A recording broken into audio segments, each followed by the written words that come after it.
Her yerdenizden hepinize selamlar. Ben Serkan Yıldız. Bu bölümde Birol Bey ve Seher Hanım'ın teknelerini inceliyoruz.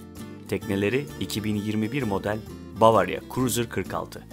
İyi seyirler. Her yerdeniz başlıyor. Dostlar selamlar. Söz verdiğimiz gibi Birol Kaptanımla hemen biz çekime devam ediyoruz. Siz tabii bu bölümü yeni izliyorsunuz ama biz aynı gün bu çekimi yapıyorduk. Bavaria Cruiser 46'yı detaylı olarak kullanıcısından, 1,5 senedir kullanıcısından dinleyeceğiz değil mi kaptanım? Evet, dilim döndüğünce anlatmaya çalışayım. Çok teşekkür ederim.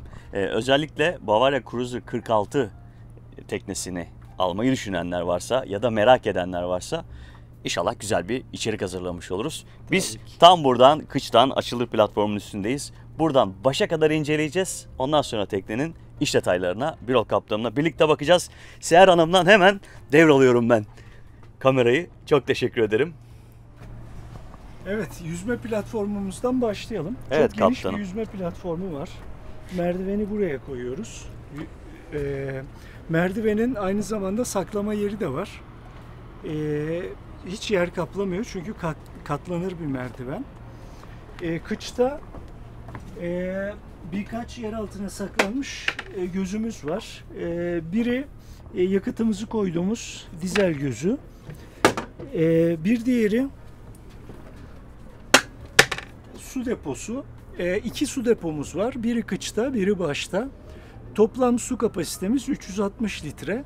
İki deponun toplamı değil mi kaptanım? İki deponun toplamı. Yakıt kapasitemiz 210 litre. Aynı zamanda orada güzel bir burası, detay var. Evet. Şu şekilde koyduğunuzda yelken yaparken yatmalara karşı şu şekilde dümen hem otururken tutabiliyorsunuz. hem ayakta çok büyük dümen rahatlık. tutabiliyorsunuz. Hiçbir şekilde kasılmanıza gerek kalmıyor. Ve de kolay bir şekilde şöyle kapatıyoruz. Burada da çok büyük bir saklama gözü var. Saklama kabini. Kilidimizi açtıktan sonra ben burayı niçin kullanıyorum? Ben burayı kıçtan kara halatlarım için kullanıyorum. Ve aynı zamanda dip tarafa doğru inersek orada da dalış malzemelerim var. Aşağıda bayağı çok geniş bir alan mevcut. Alan mevcut.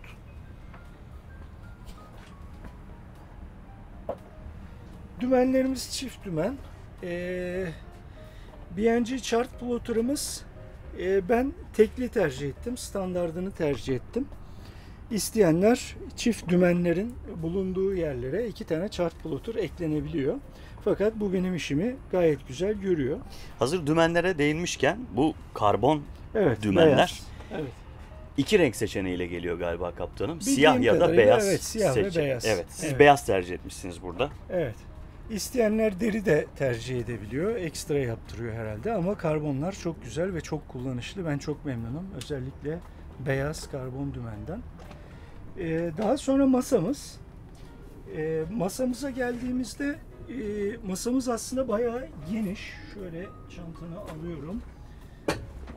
Şu şekilde iki kanatı da açtığımızda gayet güzel bir yemek masasına dönüşüyor. Diğer tarafta açıldığında aynı şekilde rahat ve güzel bir yemek masası. Saklama alanlarımızı da göstermek isterim. Oturma alanımızın altında büyük saklama alanlarımız var. Bu saklama alanlarında merdiven, yakıt depolarım arkada. Şurada dalış malzemeleri var, onları çıkartayım. Yakıt depoları, kürekler, hortum, elektrik kablosu her şeyi alıyor. Çok geniş bir alan. Diğer tarafta da aynısından mevcut. Hemen diğerine geçelim.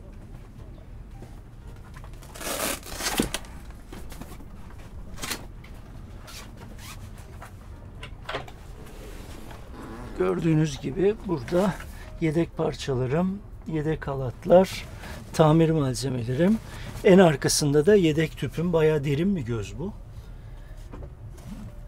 Mutfak tüpü. Evet.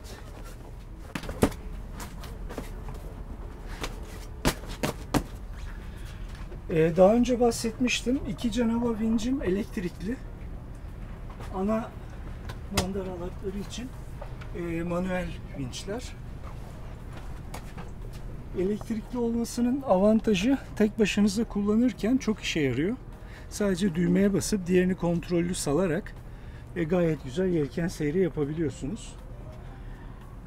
Dıştan devam edelim. Tabii kontrol panelinde burada aynı zamanda otopilotunuz var. Otopilotum var tabii ki. Tabii ki. Hemen bunun aynı yanında. Aynı zamanda baş pervane de var. Evet. Baş pervane. Bol thruster'ında. Evet. Tuşu burada. Evet. Zaten burada kıç platformu oldukça sevilen ve tercih edilen. Çok en büyük özelliklerinden Havuzluk genişliğinde biri. en önemli şeylerden bir tanesi. Denizle iç içe olmamızı sağlıyor. Bimini orijinal mi? Orijinal, Kaptanım? kendi bimesi. Sadece şu güneşlikler ekstra. Biz kendimiz yaptırdık. Yanları tamamen kapatabiliyorsunuz. Evet. Bütün her tarafta aynı şekilde geçerli. Tül perde gibi içeriden dışarıyı görebiliyorsunuz. Dışarıdan içerisi gözükmüyor güneş geldiğinde. Burada sadece ekstra olarak yaptırdığınız sanıyorum ki Matoforo sistemi, evet, ben motoru büyütmeye karar verdim dingimizin. O yüzden ağır olacağı için motor bir matoforo sistemi yaptırdım. Güneş enerji sistemimiz de mevcut. bunları da sonra da ekstradan kendiniz Evet. yaptırdınız. Şuradaki pencerelerden de yelkeni ve yelkenin torunu, yelken alanını gayet güzel görebiliyoruz. Evet, şöyle bakalım. Önemli detaylardan bir tanesi. Aynı zamanda benim dikkatimi Ön taraftan da evet. Çeken şeylerden bir tanesi kaptanım. Burada Bimini ile Spray Hood'un arasında güzel bir mesafe bırakmışlar. En azından buradan provayı güzel bir şekilde görebiliyorsunuz. Bunun yanında önemli detaylardan bence bir tanesi, bazı teknelerde yok. Burada gördüğümüz bu krom parça. Tutunma barı, evet. Çünkü şimdi iki elimde diğer mikrofon var, gösteremiyorum. Aynen öyle tutunduğunuz gibi kaptanım. Buradan içeriye havuzluk bölümüne girerken eğer bu parça yoksa ister istemez şuradaki parça tutuluyor. Evet. Denge sağlamak için. Bu da hem buradaki kumaşa zarar verebiliyor hem de çok dengeli tutunamıyorsunuz. Ama bu öndeki bu krom parça çok işe yarıyor. Evet. Bunun da dipnot olarak söylemiş olalım. Piyanolarınız yine burada. Oldukça memnunsunuz piyanolarınızdan evet, sanırım. Evet, tabii ki, tabii ki. Buradan başa doğru devam edelim mi kaptanım? Edelim. Buradaki üniteleri de göstereyim. Volvo Penta bir motora sahip kaç beygirdi? 75. 75 beygir Volvo Penta. 50 beygir mevcut. Ben 75 tercih ettim. 75 tercih ettiniz. Zaten motor dairesine de bakarız. Tamam. Buradan devam ediyoruz. Kış taraftaki koç boynuzları. Direk ve makara sistemleri Selden. Gayet güzel, kuvvetli malzemeler. Yelkenlerim Elstrom. 108 metrekare yelken alanı var. Bu kısımda çok güzel bir güneşlenme alanı mevcut.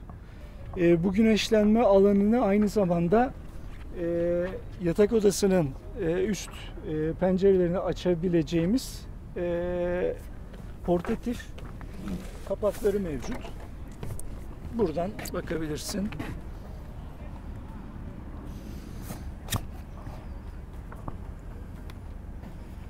Ön tarafa geldiğimizde ırgatımız Quick.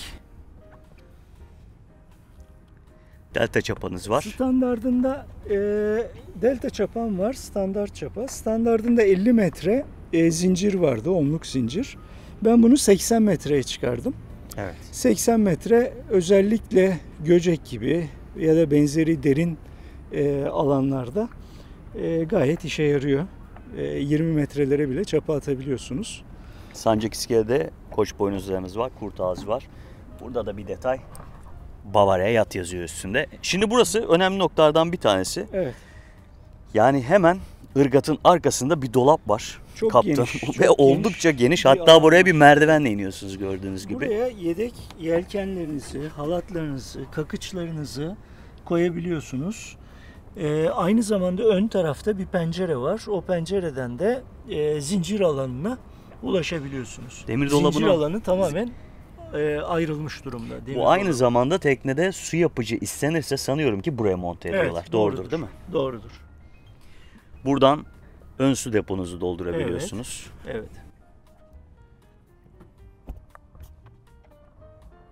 Bu teknede Genoa var. Furling'iniz bu şekilde. Sancak'tan geldik, İskele'den devam ediyoruz.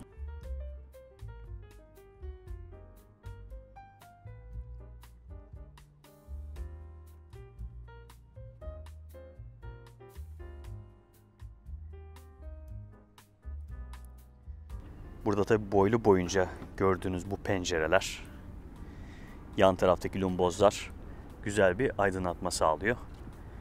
Spray hood ve burada gördüğünüz Bimini orijinalinde var. Zaten görüyorsunuz hem Spray hood'da hem de Bimini'de Bavaria markası yazıyor. Buradan devam ediyoruz. Hemen elektrikli vincin önünden geçerek devam ediyorum. Elektrikli vinçleri hem iskelede hem de sancak tarafında kontrolü var. 1 ve 2 yazıyor üstlerinde. Bu chartploter'ı da bir anlatmak istiyorum. Hatta anlatırsanız çok mutlu olurum kaptanım. İki tarafta burada dijital göstergemiz var. Dijital göstergelerde iki taraftaki daha çok kullandığımız rüzgarın yönü, True Wind Direction ve True Wind Speed ve aynı zamanda teknenin hızı. Bunlar en çok kullandığımız şeyler. Diğer tarafa geldiğimizde burada da üzerine derinlik ekleniyor ve diğer özellikler ekleniyor. Ve menü oldukça geniş. Evet, menüde istersek burayı da direkt olarak iskele ve sancaktaki BNG'lere benzer şekilde değiştirebiliyoruz görünümünü. Farklı modları var. Fakat ben direkt olarak burayı chart olarak kullanıp sadece radar var mı derinlik teknede? ve hızı yok. ICE sistemi var. ICE sistemi. ICE sistemi gayet yeterli bizim için. Çevrede büyük tekne var mı? ICE olan teknelerin hepsini görüyor ve direkt olarak bize uyarı veriyor. Bizi de aynı şekilde diğer tekneler tanıyabiliyor. O bakımdan aslında pek de radara ihtiyaç görmüyoruz. Çok teşekkür ediyorum. Texas kapı. Yani filmlerdeki o barların kapılarından alıyor bu ismi. Hemen bu kapıdan içeriye doğru hareket ediyoruz. Tabii tekne inerken böyle başımız teknenin baş tarafına doğru inmiyoruz sağlık açısından ama şu anda elimde kamera olduğu için. Efendim tekrardan selamlar. Hoş geldiniz. Teknenin iç detaylarına bakacağız. Nereden başlayalım? Evet, burası salonumuz. Salon ve mutfak kısmı. Gayet geniş. Özellikle baş mesafesi çok önemli. Standardı minimum yeri 2.05. Bu da gayet yeterli ve ferah bir alan sağlıyor. Üstteki aydınlatma kısımları, yanlardaki çok geniş ve ferah. Bu da çok önemli. İçeriği açık renk yaptık. Bütün ahşap kısımlar. Ve bunların açık renk olması da daha bir ferahlık sağlıyor. Bavaria Cruiser'ın en güzel özelliklerinden biri, daha doğrusu bizim sevdiğimiz özelliklerinden biri, mutfağın düz olması ve direkt olarak salona yayılmış olması. Evet. Bu Bir iki tezgah, kişinin, evet. Bayan için Bu önemli detaylardan bir ev tanesi. gibi. Yani ben en azından ev gibi hissediyorum. Charter firmaları genelde düz mutfak tercih ediyorlar. Çünkü yemek yapıldığında en azından bir iki kişi belki bir üçüncü kişi yanlarına gelip düz Doğru, mutfakta doğru. hareket edebilmek Evet. istiyorlar. L mutfaklarda bu çok mümkün olmuyor. Dar bir Doğru. alan kalıyor.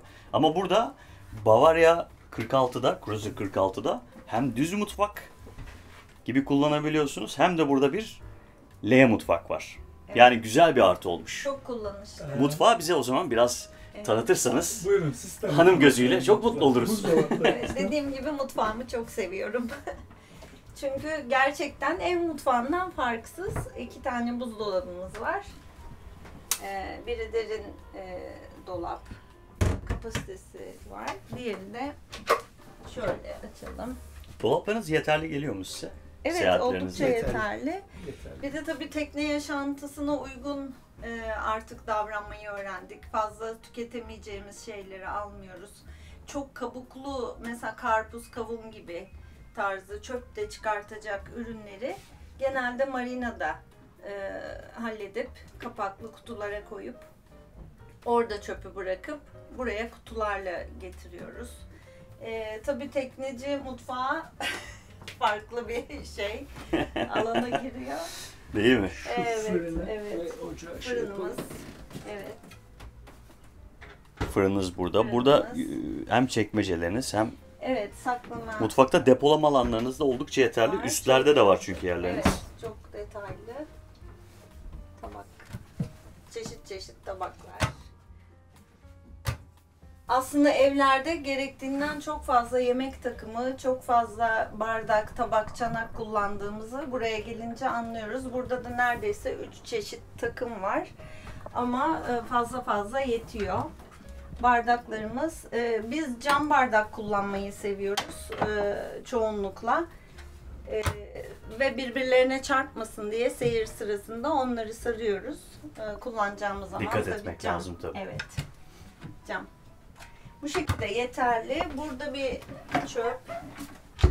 Burada da yine erzaklarımızı koyabileceğimiz bir alan Evyeniz var. burada. Burada Evet. da küçük bir Hı hı, yeriniz daha var. yerimiz var. Deniz suyu çeşmemiz var. Bu opsiyonel sanıyorum ki Bu sonradan opsiyonel, taktırdınız değil mi? Biz taktırdık ve çok tavsiye ettiğimiz bir aparat bu. Çünkü açık denizlerde normal suyumuzu tüketmek yerine deniz suyunu tercih ediyoruz burada. Bu da bayağı suyu kullanmamızda Evet. avantajlı oluyor. Burası da dışarıdan gördüğünüz gibi iskele tarafında göstermiştim.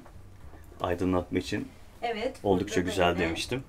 Yine hemen bunun altında Altında da var. Evet. sanıyorum artık burası bordada değil mi? Evet. Burada da aydınlatma pencereleriniz mevcut. Yukarıdaki heşleriniz de gayet güzel bir aydınlatma sağlıyor buraya. Bunlar sineklikli. Sineklikli, o da kendinden orijinal. Siparişi verirken hem gölgelik olabiliyor, tamamen kapatabiliyorsunuz. Hem de sineklik olabiliyor. İsterseniz de tamamen de açabiliyorsunuz. Üç farklı fonksiyonu var. Elektronikler ve sigorta kutuları burada. Direkt olarak aydınlatmalar şekilde görüldüğü gibi üstüne bastığınız noktayı aydınlatmalar çalışıyor. Bunlar sigorta paneli. İşte çapa işareti var. Basıyorsunuz, çapa çalışıyor. Suyu açmak istiyorsunuz, su çalışıyor gibi. Bu Webasto'muzun kumandası. Burada BNG telsiz sistemimiz. Hem el telsizimiz var. Havuzluğa götürdüğümüz, hem de burada kullanılabilecek telsizimiz var. Diğer sigorta panelleri burada. İnvertörümüz var. Bahsetmeye gerek yok. 220'yi de kullanabiliyoruz. Saklama alanlarımız mevcut. Yine hem iskelede hem sancakta saklama alanlarınız var. Evet. Burada da büyük bir salonumuz var. Yani bu salonun tabii bir de hakkı, büyük bir masamız, oturma grubumuz var. Evet. Çok kullanmıyorsunuz burayı galiba. Tabii yani bir tek kışın Kışın kullanılıyor. gidiyoruz. Hatta kışın Kağıt bile oynuyoruz sadece kışın. hava karardıktan sonra. Evet. Kışın bile hava karardıktan sonra. Bunların altında akü sistemlerimiz var, akülerimiz var. Hı hı, Oturma servis gruplarının aküleriniz. altında. Burada enteresan bir özellik var Bavarya'nın. Şu alanı gayet güzel büyütebiliyorsunuz. Oo, çok güzel. Ve oturma alanı direkt olarak tam dikdörtgen bir oturma grubuna dönüşüyor. Zeminlerin hepsi saklama alanı. Bayağı derin saklama alanlarımız var. Burada sürpriz kapakları gibi bunlar. Kapakların Yani altından böyle ortalıkta- soda ihtiyacınız var. Bu sayede ortalıkta Su- hiç Çok yerde yayıntı kalmıyor. Her taraf saklama alanları. Şimdi Pufun altı da aynı şekilde. şimdi burada bir Buraya da. direk görmüyoruz. Aynen. Evet, Burada buraya da saklama alanımız var. tencerelerimi saklıyorum. Harika. Şimdi ben tekneye girdiğimde gözüm direk aradı tabii. Direği göremedim. Onu birazdan göstereceğiz size. Direğin hemen aşağıda devam ettiği yer neresi? Hemen masanın altında da sanki bir yer görüyorum. Burada da bir şeyler gizlenmiş. Evet. Çok güzel. Gayet keyifli. Zemin döşemeleri. Şimdi yine tam buraya geldiğimde salma bağlantıları teknenin. Salma bağlantılarımız 3 yerde de var. Bu arada yeniden belirtelim. Bu tekne birincisi. 2021 model bir Evet. tekne. Yani salma bağlantılarını açtık. Görüyorsunuz gıcır gıcır. Bütün işaretlemeleri somunların üzerinde de duruyor. Pırıl pırıl. Evet. Hemen buradan direkt demişken master kabine geçiş yapıyoruz. Direği merak ediyordum. Buraya saklamışlar. Evet. direğin aşağı doğru devam eden parçası burada master kabinin hemen sağında girdiğimizde. Şimdi ben bu master kabini biraz geniş açıdan şöyle bir girip göstermek istiyorum. Gayet Burada ciddi geniş bir alan var dostlar. Nereden baksanız 2 büyük adım atıyorsunuz burada. Ve yine ada yatak tercih edilmiş. Oldukça geniş. Hemen okuma lambaları, sancak ve iskelede. Burada da çok güzel dışarıyı izleyebiliyorsunuz. Aynı zamanda güzel bir aydınlatma sağlıyor burası. üzerinde minder olmasına rağmen tek hamlede İçeriden de tek hamlede açabiliyorsunuz. açıyorsunuz. Çok güzel. Minder olmasına rağmen. Evet. Burada da depolama alanları çok. Özellikle şu dolap gördüğünüz gibi hem elbise askısı hem diğer elbiseniz diğer tarafta devam ediyor. Hani saklama alanları çok fazla. Bir diğer özelliği yayıntı dediğimiz şeyleri bu yatakların altı da saklama alanı. Benim örneğin tamir malzemelerim, çantam. Baza burada. şeklinde kullanabiliyorsunuz. Evet, yani baza yatağın şeklinde. altına. Kaldırdığınızda bu yatakları kolay bir şekilde kalkıyor. Ve içinde malzemelerinizi, erzaklarınızı koyabiliyorsunuz. Bu tarafta da aynı şekilde depolama alanımız, elbise alanımız var. Bir diğer güzel özelliği Bavaria Cruiser'ın master kabinde gördüğünüz gibi bir duşumuz var. Aynı zamanda diğer tarafta da tuvaletimiz var. 2 farklı kapı. Tuvaletle duşu birbirinden ayırmışlar. Evet. Bayağı alan harcanmış buraya. Başta sancak tarafında master kabinde tuvalet, iskele tarafındaysa duş var. Tuvaletlerinize değinmişken elektrikli tuvalet görüyorum burada. Evet. Bu opsiyonel sanıyorum ki. Evet. Tercih ediyorsunuz. Evet.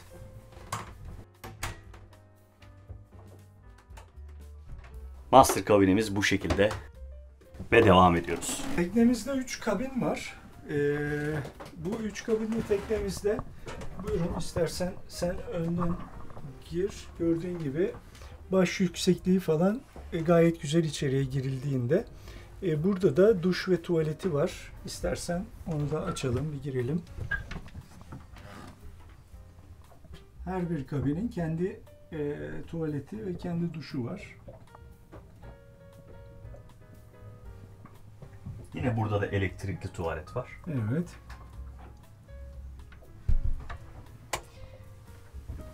Ve bastonlar için Ve basto için evet. havalandırmaları burada. Havalandırmamız. Oradan üflüyorlar. Burada da diğer odamız. Bunlar aynı genişlikte zaten. Evet, ikisi birbirinin ikizi. Bunlarda da saklama dolabı olarak yanda gördüğünüz gibi, bakayım açmaya çalışayım orayı. Buyurun. Şimdi burada tavan yüksekliği dediğiniz gibi, yani bunu hesapladım dediniz ya, ciddi bir tavan yüksekliği var. 2 metrenin üstünde kıç kameralarda tavan yüksekliği var.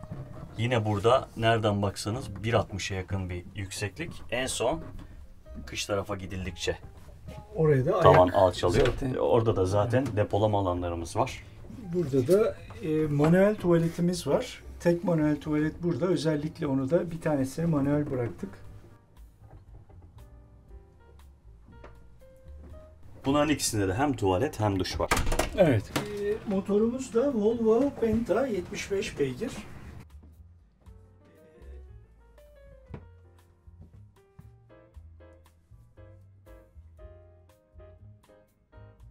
Çok da anlatacak bir şey yok motorla ilgili. Motor çalıştığında da bizim elektrik sistemimizi şarj ediyor. Şu sağ tarafta gördüğünüz elektrik sistemleri hem güneş enerjisinden hem motordan her taraftan akülerimizi besliyor. Güzel bir sistem yapıldı. Çok memnunuz. Enerjiyle ilgili sıkıntımız yok. Burada yine güzel ayrıntılardan bir tanesi. Hemen söylemeden geçemeyeceğim. Benim için önemli noktalardan bir tanesi. Tutunabilmek. Krom bir tutamaç diyoruz. Evet. Buradan hareket ettiniz. Seyir halindeyken. Sonuçta bu bir yelkenli sancağa ve iskeleye yatabiliyor. Tutunduğunuz noktalar çok önemli. Kapı çıkışlarında da her iki tarafta da Her yerde mevcut. tutunmak için yerler var. Master kabindeki küçük bir detaydan bahsetti kaptanım. Ben de size anlatayım. Burada acil durumlarda hatch'ten çıkabilmeniz için bu bazanın altında bir merdiven var. Tekrarlıyorum, bu yatağın altı bir baza, ayrıyetten orada bir depolama alanı var. Evlerdeki bazalarımız gibi ön taraftan yukarı doğru kalkıyor. Bazamızı merak ettik. Seher Hanım dedi ki ben olsam merak ederdim. Bence görmeli hanımlar bunu dedi. Evet. Şu şekilde. Bazamız, benim tamir ekipmanlarım burada. O merdiven dediğimiz konu da şu şekilde oluyor yanılmıyorsam. Bunun üstüne basıyorsunuz ve buradan çıkabiliyorsunuz rahat bir şekilde. Tamam, iyi oldu Bu gösterdiniz bir kaptanım. güvenlik şeysi. Ben sandım portatif bir merdiven çıkıyor Yok değil. altından. Direkt burada sabit. Çok güzel. Buraya koyuyorsunuz. Üstüne basıp rahat rahat bel mesafesine geldiği için çıkabiliyorsunuz. Bu da tamamen açılabiliyor. Bu benim takım çantam. Önemli detaylardan bir Erzaklar. tanesi. Evet. Diğer tarafta benzer şekilde. Çok teşekkür ederim. Dostlar, Bavaria Cruiser 46'nın içindeydik. Birol kaptanım ve Seher kaptanımla birlikte tekneyi detaylı gezdik. Onlar sayesinde, çünkü onların teknesi.